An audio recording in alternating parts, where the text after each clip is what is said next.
வணக்கம். இந்த காணொலியில் நாம பார்க்க இருக்கிறது, உங்க ஜாதகத்துல என்ன மாதிரியான யோகங்கள் இருக்கு, இந்த யோகங்கள் எப்பொழுது செயல்படும் அப்படிங்கிறத பத்தி தான் பார்க்க போறோம். முத யோகங்கள் என்றால் என்ன அப்படிங்கிறத ஒரு ஹிண்ட்ஸ் பார்த்தோம். ஒரு ஜாதகத்துல பல்வேறுபட்ட யோகங்கள் இருக்கும். ஆனால் அந்த யோகங்கள்ல ஒரு சில யோகங்கள் மட்டும்தான் செயல்படும். இப்போ ஒரு ஜாதகத்துல ஒரு 20 வகையான யோகங்கள் இருக்குன்னு வைங்க.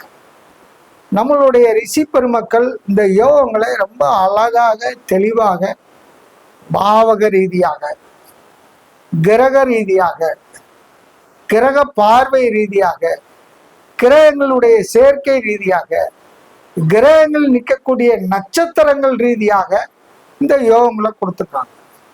யோகம் என்பது நம்மளுடைய ஜோடத்துல மரணத்தை கூட யோகம் என்று சொல்லப்பட்டிருக்கு. அதனாலதான் ஒரு ஜாதகத்துல அந்த மரணம் கூட யோகமாக இருக்க வேண்டும். அப்போதுதான் அந்த மரணத்துக்கு பிறகும் வாழக்கூடிய சில மகாத்மாக்கள் இருக்காங்க. அது ஜாதகத்துல பார்த்தோன்னா நல்ல தொன்மை வாய்ந்த பல நூட்களை படித்த அறிந்த மிகப்பெரிய அறிஞர் ஜோட பெருமக்கள் ஒரு ஜாதகத்தை பார்த்தோன்னே என்னென்ன யோகங்கள் இந்த ஜாதகத்துல இருக்கு, இதுல எந்தெந்த யோகங்கள் வேலை செய்யும், இது எந்தெந்த யோகங்கள் எந்தெந்த வயசுல வரணும் அப்படிங்கிறதெல்லாம் சொல்லப்பட்டிருக்கு. ஜோடம் சும்மா ஒரு 12 ராசிகள், 9 கிரகங்கள், அந்த ராகுகேதோட சேர்த்து 27 நட்சத்திரங்கள், இவைகளை மட்டும் வச்சு ஒரு சிறிய கணக்கெடுக்குள்ள அடங்கக்கூடியது ஜோடம் இல்லை. ஆனா டோட்டல் இந்த 12 ராசி, 27 நட்சத்திரம், 9 கிரகங்கள்.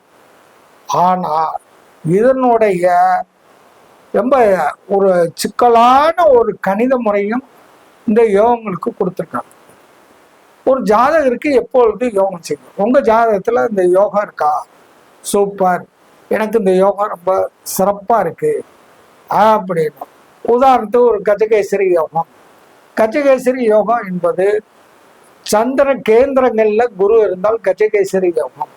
இந்த கஜகேசரி யோகம் உங்கள் ராசிக்கு 1, 4, 7, 10ஆம் இடங்களில் இந்த சந்திரனுக்கு, ராசிக்கு, சந்திரன் தான் ராசி, அந்த சந்திரன் என்ற இடத்திற்கு 1, 2, 3, 4, 4, 7, 10 இந்த 4, 7, 10ல கிரகங்கள் இருந்தால் குருச்சந்திர யோகம், கஜகேசரி யோகம்னு இந்த குருச்சந்திரன் வச்சு சொல்றாங்க.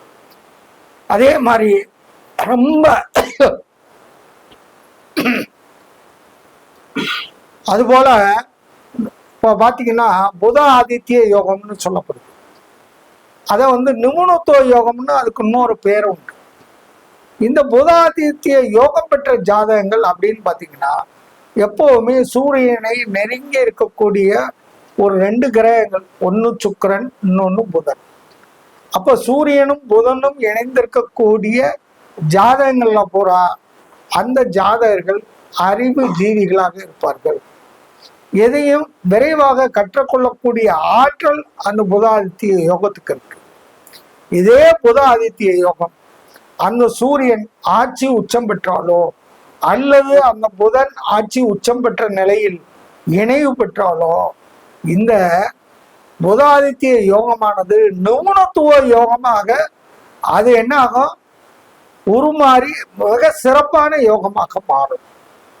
அப்ப எந்த இடத்துல இந்த புதாதித்ய யோகமும் அது நிபுணத்துவ யோகமா மாறும் அப்படின்னா, இந்த சூரியனோ புதனோ பகை பெறாமல் இருந்தால் அல்லது நீசம் பெறாமல் இருந்தால் இது சிறப்பான ஒரு யுக்திகளை கையாளக்கூடிய மனிதனாக அந்த ஜாதகரை மாற்றும்.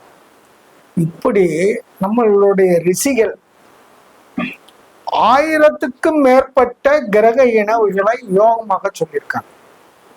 இதுல உங்க ஜாதகத்துல எந்த யோகம் இருக்கு, அது எந்த வயசுல அந்த யோகத்தை தரக்கூடிய கிரகங்களுடைய திசை புத்திகள் வரும் அப்படிங்கிறதுலாம் ஒரு கணக்கீடு இருக்கு. அது ஜோடர்களுக்கு ரொம்ப நுண்ணிப்பாக இதை கற்றுக்கங்க. நான் ஒரு புத்தகத்தில் இந்த ஒரு 300 சிறப்பான ஆயிரக்கணக்கான யோகங்கள் இருந்தாலும் அதில் 300 வகையான யோகங்களை பற்றி ஒரு மிகப்பெரிய ஒரு 600 பக்கங்கள் கொண்ட ஒரு புத்தகத்தில் இதை நான் குறிப்பிட்டிருக்கேன். என்னுடைய நீண்டகால தேடுதல் விளைவாக பல மூல நூல்களில் ஒவ்வொரு யோகத்துக்கும் வெவ்வேறு விதமான காரணங்கள், விஷயங்கள், பலன்கள் சொல்லியிருக்காங்க. இது எல்லா பலன் நடக்குமா அப்படின்னா ஒவ்வொரு ஜாதகத்துக்கும் ஒவ்வொரு விதமான பலனை தரும். இப்போ உதாரணத்துக்கு நான் சொன்ன மாதிரி புத ஆதித்ய யோகம் ஆட்சி பெற்றிருந்தால், சூரியன் ஆட்சி பெற்றிருந்தால் எப்படி இருக்கும், புதன் ஆட்சி பெற்றிருந்தால் எப்படி இருக்கும், சூரியன் உச்சமாக இருந்தால் எப்படி இருக்கும், புதன் உச்சம் பெற்றிருந்தால் எப்படி இருக்கும், புதன் நட்போட இருந்து சூரியன் பகை பெற்றிருந்தால் அந்த யோகம் எப்படி செயல்படும், இப்படி பிரிச்சு ஒவ்வொரு யோகத்தை உங்க ஜாதகத்தை கையில நீங்க எடுத்து வச்சுக்கிட்டு இந்த யோக புத்தகத்தை எடுத்து பார்த்தீங்கன்னா அது எந்த காலகட்டத்தில் அந்த யோகத்தினுடைய தன்மை வெளிப்படும் அப்படிங்கிறதுலாம் இருக்கு. இதுல இன்னும் குறிப்பா சொல்லணும்னா இந்த கிரகங்கள் வாங்கியிருக்கக்கூடிய நட்சத்திர சாரங்கள், அதன் அதிபதிகள் இதனுடைய தொடர்புல இருக்கா, இல்ல தொடர்புக்கு வெளியே இருக்கா, இந்த கிரகத்தினுடைய இணைப்புங்கிறது, அதாவது பாகை கலைகள்ல எவ்வளவு வித்தியாச தூரத்துல இருக்கு, எப்பொழுது நெருக்கமா இருக்கும், அந்த நெருக்கமா இருக்க யோகம் இருக்கும், ஆனா கோச்சாரத்துல அந்த இணைவு வரணும், அதே நேரத்துல அதனுடைய கால திசைகள் வரணும், புத்திகள் வரணும், அல்லது புத்திக்குள்ள அந்தரங்கள் வரணும். இப்படி அந்த குறிப்பிட்ட காலங்கள் வரைக்கும் ஒரு கணக்கீடு செய்து அந்த புத்தகத்துல தெளிவா எழுதியிருக்கேன். அதுல முக்கியமான விஷயம், இந்த யோகங்களை பெறுவதற்கு நம்மளுடைய முன்னோர்கள் ஒரு அழகான எளிமையான பரிகாரங்களையும் சொல்லியிருக்காங்க. நீங்க ஒரு விஷயத்த இந்த இடத்துல நான் சொல்ல விரும்புறேன். இந்த யோகங்கள்ங்கிறது என்ன அப்படின்னா ரொம்ப முக்கியமானது. இது ஒரு இயற்பியல் ஆற்றல் அப்படின்னா பொட்டன்சியல் எனர்ஜி அப்படின்னு கூட எடுத்துக்கலாம். அந்த இயற்பியல் உங்க ஒவ்வொரு ஜாதகருக்குள்ளே இருக்கக்கூடிய அந்த இயற்பியல் ஆற்றலை வலிமைப்படுத்த தான் இந்த பரிகாரம். பரிகாரம்னா கிரகத்தை சமாதானப்படுத்துற வேலை இல்லை. நல்லா புரிஞ்சுக்க, நம்ம முன்னோர்கள் அழகா சொல்லியிருக்காங்க. பரிகாரம் கிரகத்தை சமாதானப்படுத்திடலாம், கிரகத்தை சாந்தப்படுத்தலாம், அது வேலையை தான் செய்யும். அப்புறம் பரிகாரம் செஞ்சாலும் அப்படித்தானே செய்யும் அப்படின்னு ஒரு நம்ம மனசுக்குள்ள ஒரு கேள்வி வரும். அந்த கேள்விக்கு அது பதில் இல்லை. அதாவது பரிகாரங்கிறது நம்மளுடைய வழிபாடு, நம்மளுடைய எண்ணங்களை செதுக்குவது, கூர்மைப்படுத்துவது, அல்லது தொடர்ந்து சிந்தனை செய்வது, இது போன்ற விஷயங்கள் பூரா பரிகாரத்துக்குள்ள வந்துடும். சரி, இந்த வழிபாட்டு முறைகள் மூலமாக இந்த கிரகங்களுடைய இயற்பியல் ஆற்றலை பெருக்கிக் கொள்வதற்கு உண்டான சூட்சும தந்திரம் தான் இந்த பரிகாரம். அதைத்தான் இந்த ஆற்றலை வினை ஊக்கிகளாக, எப்படி சொல்றது, வினை ஊக்கிகளாக அது மாட்டும் இந்த பரிகாரங்கிறது. அதுதான். அதோட இன்னொரு விஷயம், இந்த இது ஒரு உளவியல் சீரமைப்புன்னு கூட எடுத்துக்கலாம். மன ரீதியாக, உணர்வு ரீதியாக, அதனுடைய சிந்தனையினுடைய தொடர் சிந்தனை, அது ஒரு ஆற்றலை உற்பத்தி பண்ணும் இல்லையா? இந்த ஆற்றலை எப்படி பெருக்கிக்கலாம் அப்படிங்கிறதுலாம் நான் இந்த புத்தகத்தின் மூலமாக சொல்லியிருக்கேன். அந்த புத்தகம் வெளியே வர இருக்கிறது. அந்த புத்தகத்தின் வாயிலாக உங்களுடைய வாழ்க்கையை வளப்படுத்தி கொள்வதற்கு என்னெல்லாம் நீங்க செய்யணும், அவ்வளவுதான். அது செஞ்சாலே போதும். முதல் அந்த யோகா இருக்கான்னு பார்க்கணும். இதுல 300 வகையான வித்தியாசமான, இதுவரைக்கும் நிறைய நூல்கள்ல சொல்லப்பட்ட கூடிய விஷயங்களை அதை பெருக்கி எடுத்து, அதாவது பூமியை தோண்டும் போது ஒரே இடத்துல தங்கம் கிடைக்கும், வைரம் கிடைக்கும், வைடூரியம் கிடைக்கும், இப்படி ரத்தின கற்கள் மாதிரி ஒவ்வொன்றையும் பிறக்கி எடுத்து அதனுடைய தரம் பார்ப்போம் இல்லையா? ஒரு ரத்தின கல்லை எடுத்தோம்னா அதனுடைய தரம் கூடுதலாக இருக்கும், அது விலை அதிகமாக போகும். அந்த தரம் தன்மை குறைவாக இருந்தால் விலை கம்மியாக போகும் இல்லையா? அது மாதிரி இந்த யோகத்தினுடைய கிரக இணைவுகளை எந்தெந்த நேரங்கள்ல எந்த அளவுக்கு செயல்படும், அது எந்த அளவுக்கு உங்களுக்கு அது யோகமா மாற்றும். நான் முதல் சொன்ன மாதிரி நம்ம முன்னோர்கள் மரணத்தை கூட மரண யோகம் தான் சொல்லியிருக்காங்க. அப்போ ஒரு மனிதனுக்கு மரண யோகம் ஒரு ஜாதகத்துல இருந்தா அவனுடைய இந்த பிரிவு, உடலை விட்டு உயிர் பிரிவது ஒரு சுபத்தன்மையுடன் அந்த பிரிவு உண்டாகும். அது மரண யோகமாக இருக்கும். மாறாக எதிர்மறையாக செயல்பட்டால் அது துர்மரணமாக மாறும். அப்படி ஒரு நிலையில ஒரு ஜாதகம் பாதிப்பு அடைந்திருந்தால் அதற்குண்டான நிவர்த்திகள் என்ன செய்து கொள்ள வேண்டும் அப்படிங்கிறது அந்த நூல்ல சொல்லப்பட்டிருக்கு. அது தொடர்பாக நிறைய காணொளிகள்ல உங்களுக்கு தொடர்ந்து அது குறித்த விஷயங்களை உங்களுடன் பகிர்ந்து கொள்ள விரும்புகிறேன்.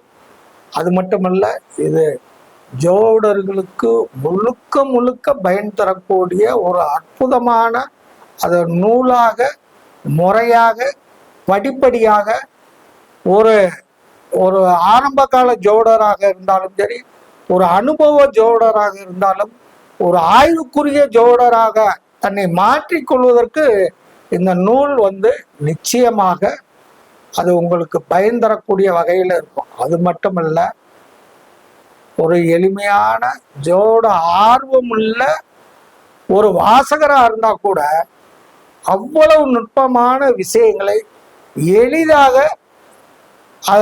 படிக்கும் போதே புரிந்து கொள்ளக்கூடிய அளவுக்கு ரொம்ப எளிமைப்படுத்தி எழுதியிருக்கேன். எதுக்கு இந்த காணொளி மூலமா அந்த நூலை பற்றி நான் சொல்றேன் அப்படின்னா, இந்த நூல் ஒரு குடும்பத்துல எத்தனை பேர் இருக்கீங்களோ அத்தனை பேர்த்துக்கும் பயன் தரக்கூடிய ஒரு விஷயமா இருக்கும். நம்ம எத்தனையோ கதை புஸ்தகம் படிக்கிறோம், ஆனா இந்த நூல் ஒரு நூல் உங்க வீட்டுல இருந்தா யாருக்கு எந்த யோகம் இருக்கு, அந்த யோகம் அந்த ஜாதகருக்கு எப்போ வரும், அப்ப நீங்க என்ன செய்யணும் அப்படிங்கிற முழுமையான விளக்கம், அதுக்கு உண்டான பரிகாரங்கள் என்ன செஞ்சா அது பலன் அளிக்கும். சரி, இது ஒரு பக்கம் பரிகாரங்கள். யோகங்கள் எல்லார் ஜாதகத்திலேயே இருக்கும். உங்க ஜாதகத்திலே இருக்கும், என் ஜாதகத்திலே இருக்கும், உங்களுடைய குழந்தைகளுடைய ஜாதகத்துல முதற்கொண்டு இந்த யோகங்கள் இருக்கும். இதை நான் சொல்லியிருக்கேன். இதுக்கு பரிகாரம், இந்த யோகத்தை அனுபவிப்பதற்கு உண்டான சில வழிமுறைகள் பரிகாரங்களாக சொல்லப்பட்டிருக்கு நம்ம முன்னோர்களால்.